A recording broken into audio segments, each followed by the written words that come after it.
Alors nous sommes arrivés d'Af la Medalet de Gittin, la Medalet pour le Shabbat 7 Shvat. Shabbat 7 Shvat. Shabbat 6. Hein? Shabbat 6. C'est le 6? Oui. Alors Shabbat 6, ben oui, parce que lundi c'est de Rosh Chodesh, exactement. Alors Shabbat 6 Shvat, pardon. Et donc on est à la Daf la Medalet de Gittin. Alors on y va, 6e ligne. La Gemara dit Gidul Bar Re'ilai, c'est un monsieur qui s'appelle comme ça. Shada la Gital Edvetho, il a envoyé un guet à sa femme par un shaliah.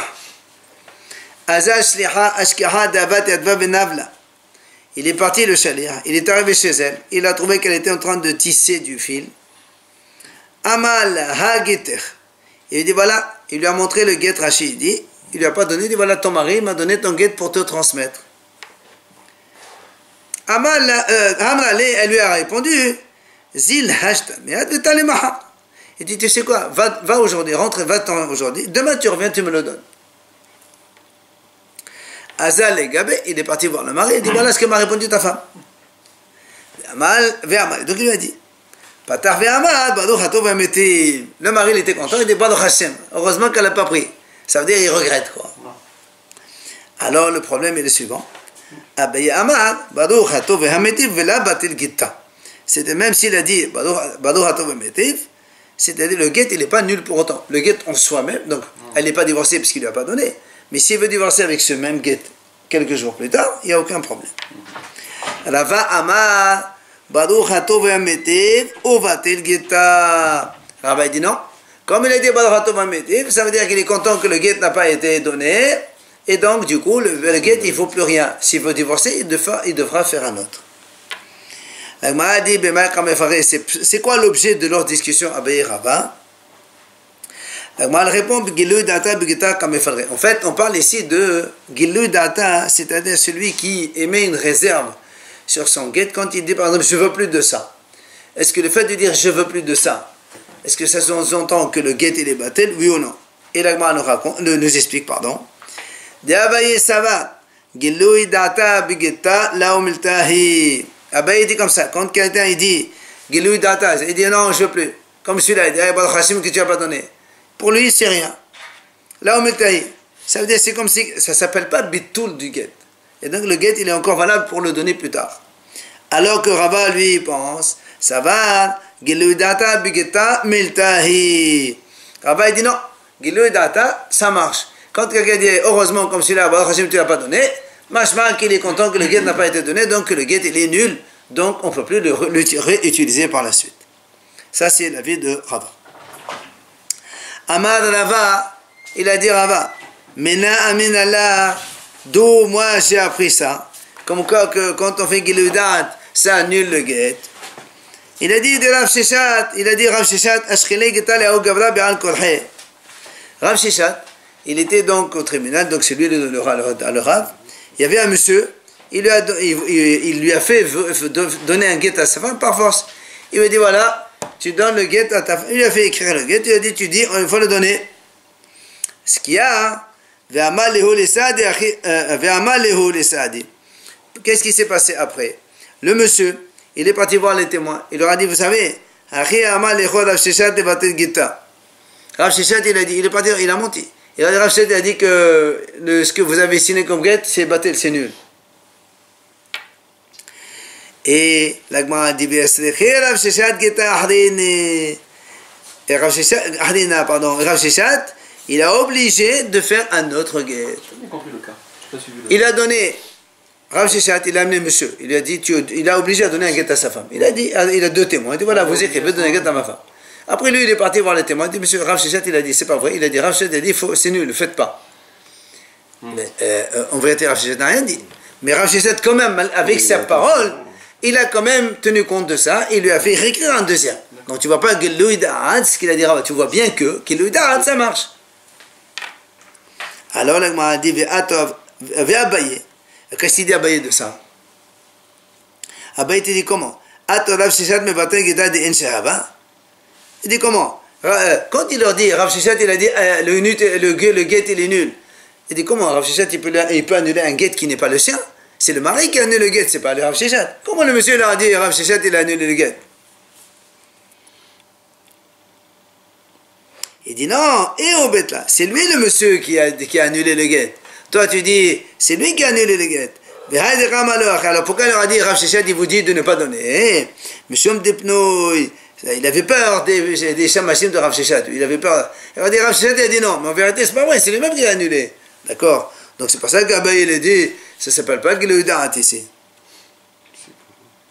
Ça veut dire, lui il a annulé le guet véritablement. Voilà. Maintenant, il vient Abaye, il soutient sa thèse à lui, parce qu'Abaye il a dit, quand quelqu'un il me d'Ato, c'est rien du tout. D'où on sait ça? Il dit, de la Yehuda, Ashkele Gita la Hatane de Rabbi Idma Bira'a. Rabbi Yehuda, il a pris le gendre de Rabbi Idma Bira'a, il lui a fait écrire un guet forcé pour sa femme. Au vote-le, le monsieur, il a annulé le guet. Et Tana Ashkele, au vote-le, il a recommencé une deuxième fois Rabbi Yehuda, il a écrit le guet de nouveau, et l'autre il a encore annulé.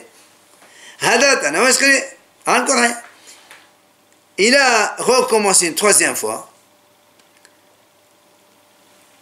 Rabbi Yehuda, il lui a fait écrire de force le guet, et après il leur a dit, il a dit aux deux témoins, mettez des, comment on appelle ça? Boules caisses dans vos oreilles, comme ça vous n'entendez pas ce qu'il vous dit, comme ça moi, il ne peut rien faire après. Alors la Gemara dit,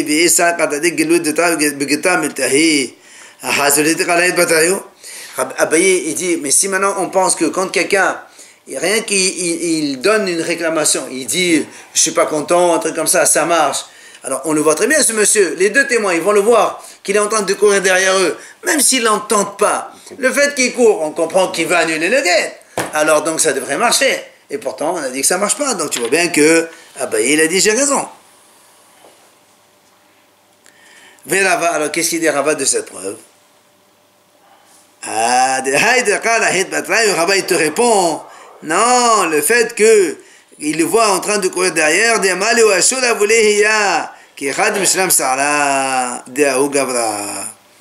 il dit en fait, Rava dit non, pas du tout, le fait qu'il est en train de courir derrière eux, c'est pas pour annuler, et c'est pour leur dire, allez vite, donnez le guet, comme ça on arrête, ça suffit, j'en ai marre. Eux, ils savent très bien pourquoi ils courent. Pendant 2 fois, il l'a annulé, il court derrière la troisième tentative. Il sait très bien qu'il ne va pas pour précipiter le guet. Justement, c'est parce qu'en fait, lui, il est en train de souffrir. Alors il dit, écoute, ça suffit maintenant, vite donnez-le, comme ça moi j'arrête. À cause de ça. Mais Amar Abaye vient encore de nouveau. Il dit, d'où j'apprends donc ce que j'ai dit moi de nouveau. Une autre thèse, un soutien pour lui. Un monsieur, il a dit à sa femme. Et là, il a donné un guet à sa femme, il a dit voilà, si je ne viens pas dans la ville d'ici 30 jours, le guet il est valable, donc la femme elle est divorcée. Ça on l'a déjà vu. Il est arrivé dans la ville le 30e jour, seulement il y avait un fleuve qui séparait, il ne pouvait pas accéder, il n'y avait pas de bateau, et donc il faut attendre le lendemain. Moi je suis là, ça y est, je suis là. Ça ne s'appelle pas qu'il est venu, Shmuel il a dit. Donc qu'est-ce qu'on voit ici?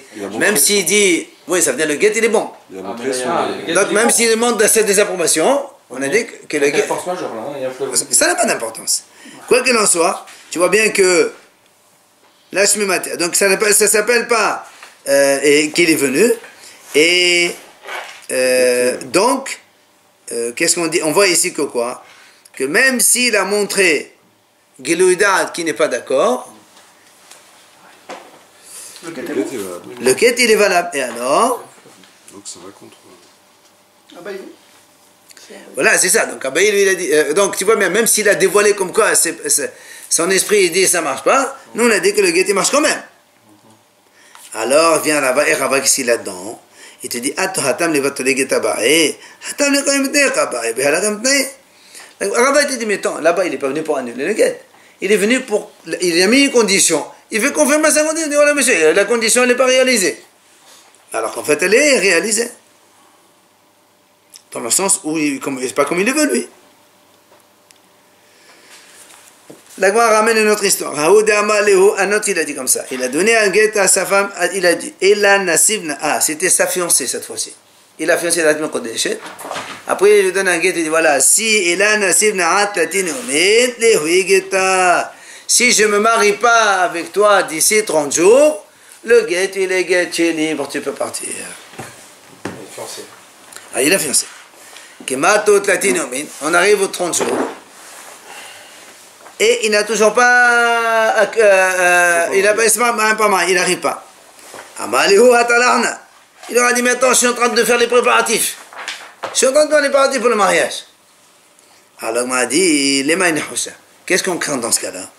Et, si tu veux me dire, voilà, il y a un cas de force majeure, et on est spaghetti. Il n'y a pas de quand quelqu'un les met à Tnaï, il n'y a pas, après, il ne dit pas cause de force majeure. Il n'y a pas de force majeure. Tu as mis à Tnaï, le Tnaï c'est réalisé, ça y est, c'est terminé.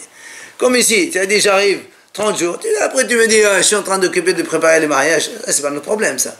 Tu as dit 30 jours, tu arrives, tu te maries. On ne sait Comment?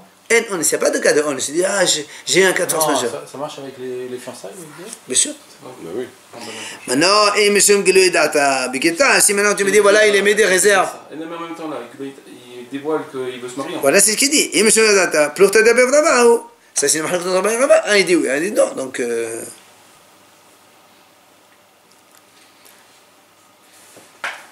Et plus nous on a vu qu'on va voir que la halakha est comme habillée, que le Giludat il ne marche pas. Un autre histoire.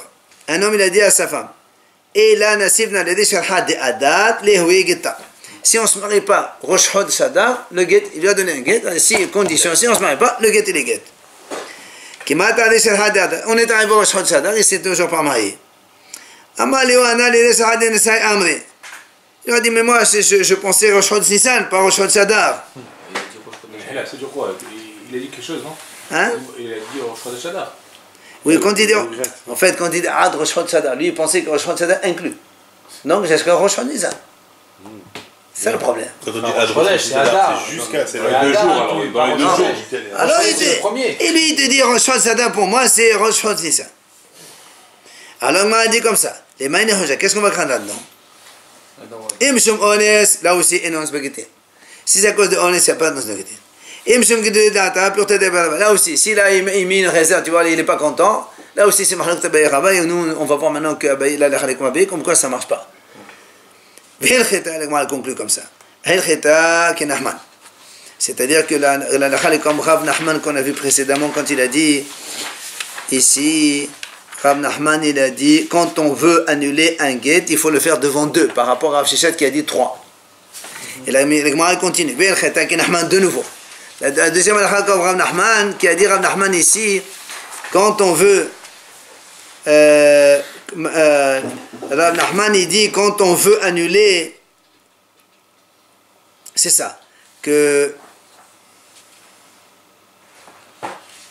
c'est la comme Rabbi, ça veut dire que dans les cas où il a dit la mahlak de Rabbi et Rabbi Shimon ben Gamliel, vous vous rappelez que Rabbi il a dit il peut annuler l'un pas devant l'autre, et l'autre Rabbi il a dit que si quelqu'un il est mevatel devant Bedin, il est mevotal. Alors qu'Ashbag il a dit, alors que Rabban Gamliel, vous vous rappelez, on a dit quoi Bedin, la faute de Bedin. Il a dit Rav Nahman comme Rabbi, et on dit la comme Nahman, etc. Et on finit la Gemara dit comme ça. Percheta qui est Nahmani. Nahmani c'est qui c'est Abaye. Comme quoi ça, Gilouidat be Yegitin, ça ne marche pas. Et donc, hein, Nahmani, Rachid a expliqué comme il a été élevé par Rabba Nahmani, c'est pour ça qu'on appelle Nahmani. Et en fait, on sait nous, de façon générale, que la halakha, quand il y a Bayev là-bas, Mahlok, c'est toujours comme Rava.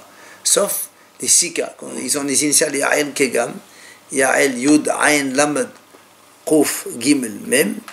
Yud, c'est le Yush le Medat, Ayn, c'est Eruvin, Lamed, si je me souviens, je crois que c'est, je me rappelle pas si c'est Lehi ou pas. Hein? Après, bon, c'est le Gimel, c'est le Gitin, c'est chez nous. Je me rappelle, oui, je crois que c'est ça, mais je ne me rappelle pas exactement. Quoi qu'il en soit, Gimel, c'est ici chez nous, Gitin.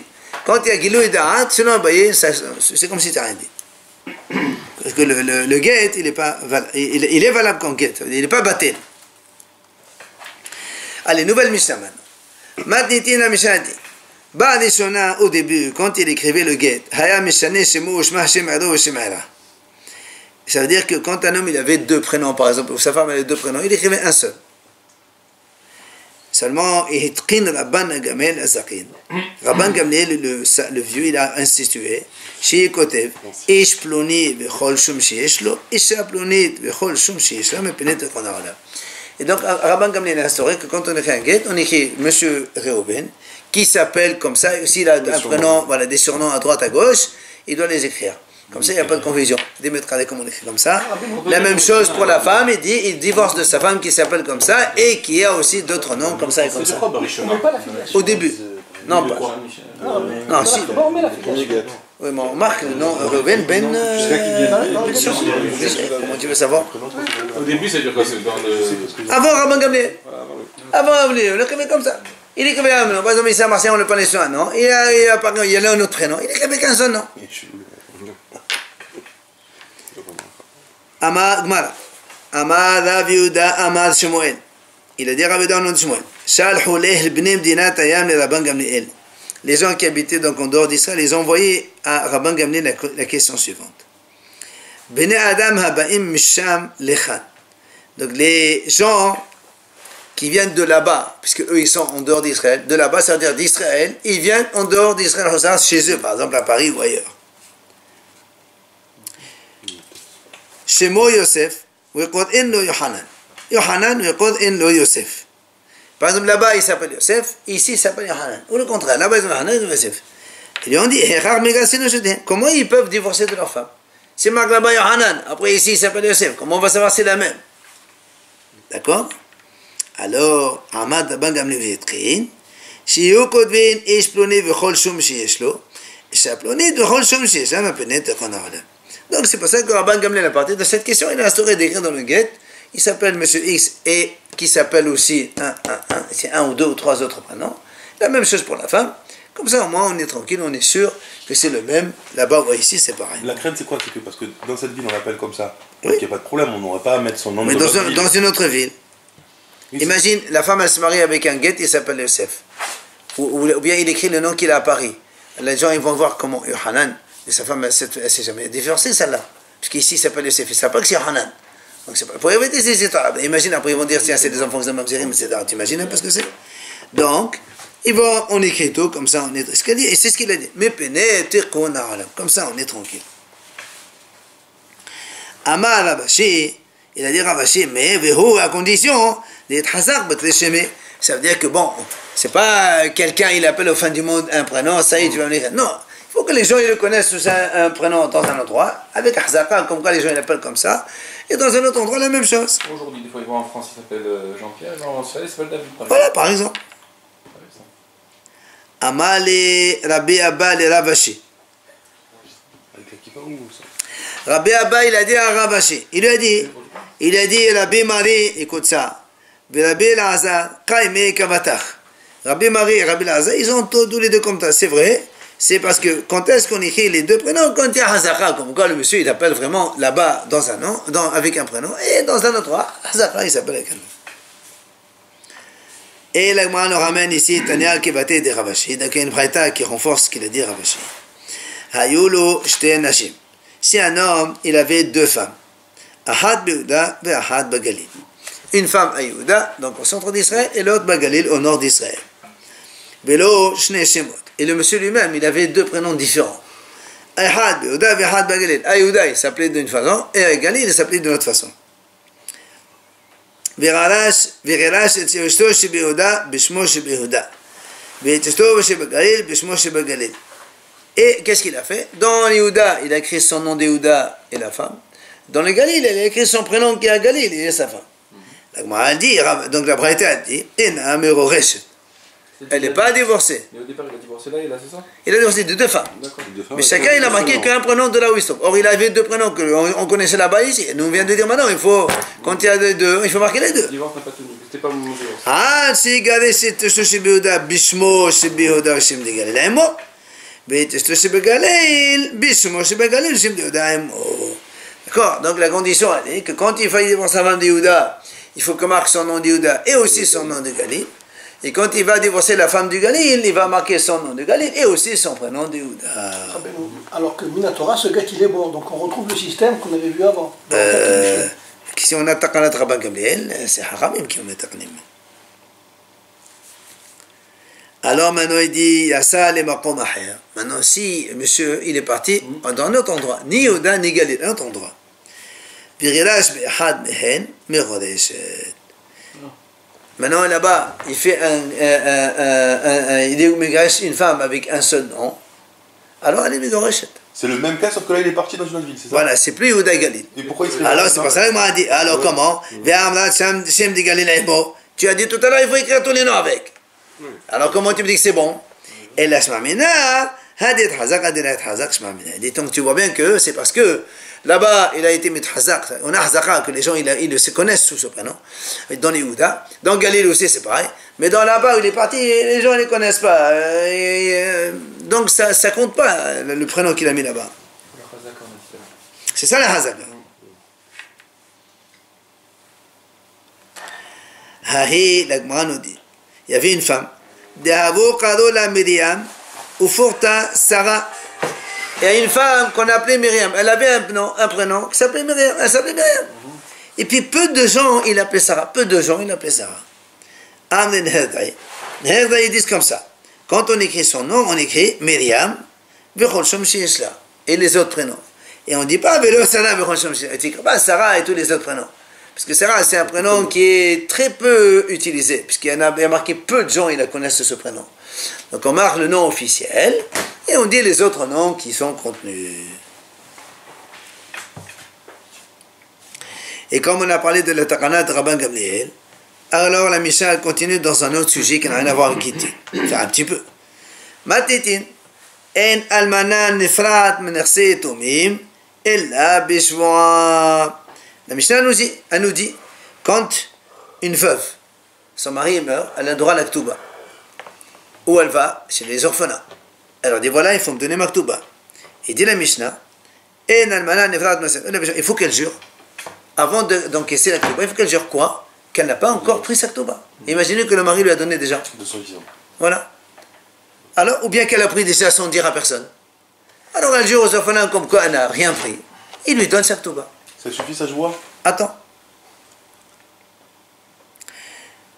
La Gemara dit Nimni'u min hashbi'a. Hachamim ont dit le Bedin, ils ont décidé de ne plus faire jurer les gens. Par crainte qu'ils jurent n'importe quoi ou ils vont tricher. On a évité de faire ça. Alors comment? Alors la femme, toute femme qui est le mari, bon, les orphelins ne veulent pas lui donner, elle va rester sans rien alors. Hitqin Rabban Gamliel Azaqen. Rabban Gamliel, il a instauré, il a dit,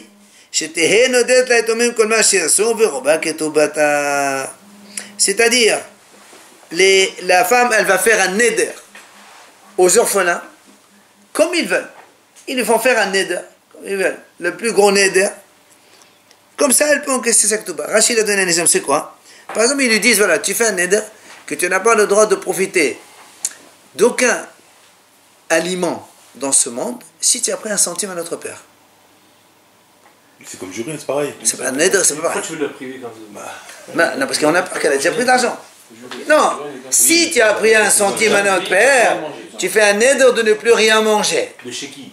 De tout, de personne. C'est quoi la différence? Pourquoi Eh oui, c'est ça le but. C'est que au moins, si elle n'a rien pris, elle dit je fais un neder et elle encaisse sa ktuba. Mais si elle a pris quelque chose déjà, elle ne peut pas encaisser la ktuba. C'est tout le but. Nous, eux, les orphelins, ils craignent que la femme, elle a déjà pris son mari. Voilà, donc, on ne veut pas la jurer. Rabban Gamliel, quand même, elle va partir sans rien. C'est pas possible.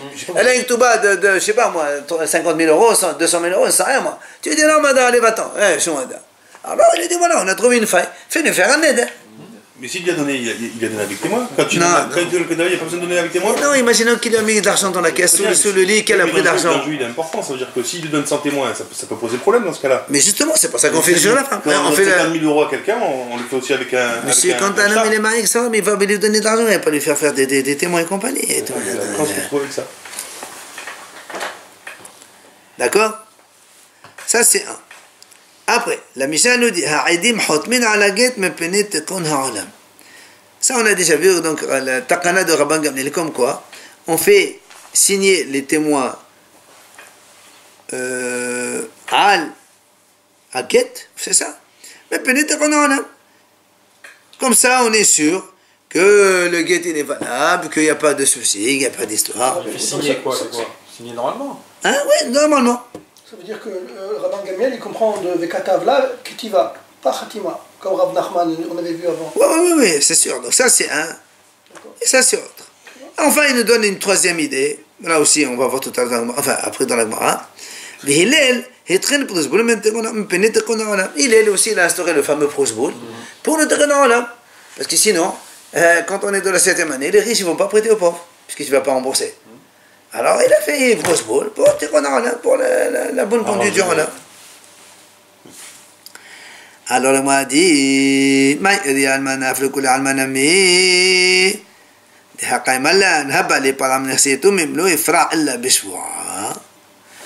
a posé une question. Nous on a dit donc une veuve qui vient encaisser chez les orphelins, il faut qu'elle jure au début. Et moi dit pourquoi tu parles que d'une veuve? Tous les gens qui ont des dettes envers des gens qui sont des orphelins, ils sont obligés de jurer avant de prendre.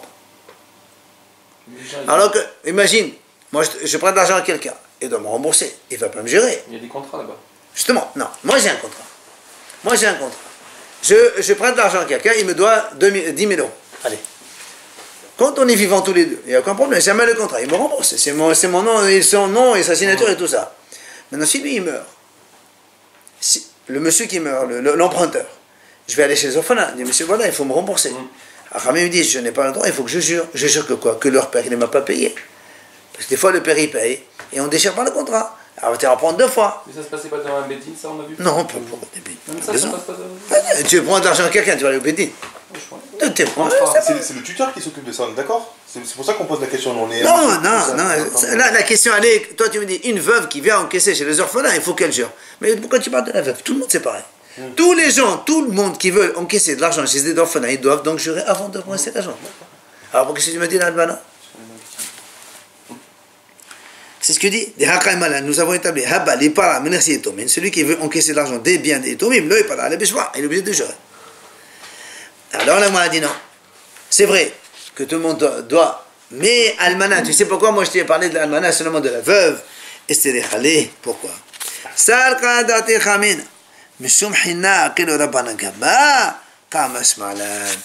a dit, parce que tu aurais pu dire, une veuve, comme ça, tu l'as fait les gens, déjà qu'elle a perdu son mari. Les gens, non, voilà, ça veut dire que ça veut dire que les gens, parce que imagine la femme, elle va dire, tiens, s'il meurt, je vais être obligé de jurer pour encaisser ma truc, alors on ne se marie plus. Alors pour que les messieurs, ils trouvent grâce aux yeux des femmes, j'aurais pu penser ça, que pour les veuves, on fait un statut spécial, et ils peuvent encaisser sans jurer. J'aurais pu penser ça. Mais ça vient t'enseigner, attention, même la veuve, elle doit jurer aussi. Il y a des gens qui sont de mauvaise foi, attention, c'est pour ça. Bon, c'est pas obligé, quand une femme elle est veuve, c'est pas comme... de l'argent alors qu'elle a déjà eu. Quoi qu'il en soit, C'est pour ça qu'il en fait. donc c'est pour ça, c'est pour ça qu'on a parlé de l'almana seulement, d'accord? Parce que les autres, ça c'est sûr. Mais elle, on a voulu insister parce qu'on aurait pu penser que pour une veuve, on n'a pas besoin de ça. Alors on peut répondre que on n'a plus envie de prêter de l'argent parce qu'on sait qu'on ne pourrait pas être remboursé à ce moment-là. Si c'est ça le dame, si c'est ça la raison. Non, mais alors je ne prête plus d'argent puisque je suis pour rembourser, etc. De toute façon, pour prêter de l'argent à quelqu'un, c'est une question de hesed, ou tu fais de hesed ou tu ne fais pas. Mais de toute façon, l'alakha, c'est l'alakha. J'ai plus envie de faire chesed parce que de toute façon, si je fais chesed, je vais galérer pour récupérer mon oseille. Si c'est ça le thème, on voit. Mais absolument, mais c'est comme ça, de toute façon, on n'a pas le choix. Et, de toute façon, si Hachem veut faire perdre d'argent à quelqu'un, il y a 1000 moyens de le faire, c'est pas un problème ça. Ça n'empêche pas que quand on a besoin de faire du hesed, il faut le faire du hesed. D'accord.